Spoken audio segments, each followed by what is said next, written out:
ইংল্যান্ডের জন্য এটি ছিল শেষ ম্যাচ, তবে ম্যাচের ফল তাদের জন্য তেমন গুরুত্বপূর্ণ ছিল না। অধিনায়ক জস বাটলারের জন্য এটি ছিল বিদায় ম্যাচ, কিন্তু দক্ষিণ আফ্রিকার কাছে 7 উইকেটে হেরে তারা হতাশাজনকভাবে বিদায় নিয়েছে। ইংল্যান্ড 180 রানের লক্ষ্য দিয়েছিল, তবে দক্ষিণ আফ্রিকা মাত্র 29.1 ওভারে সেই লক্ষ্য অর্জন করে। এই ম্যাচে আফগানিস্তানেরও কিছু আশা ছিল।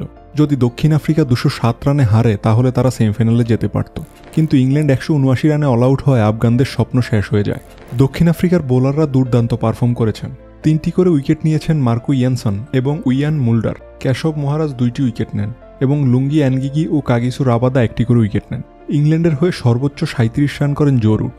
দক্ষিণ আফ্রিকার রান তাড়া করতে নেমে শুরুতে কিছু চাপ অনুভব করলেও হেনরি ক্লাসেন ও রেসি ভ্যান্ডার ডুসেন তাদের জয় নিশ্চিত করেন। ডুসেন 87 বলে 72 রান করে অপরাজিত থেকে ম্যাচটি জেতান।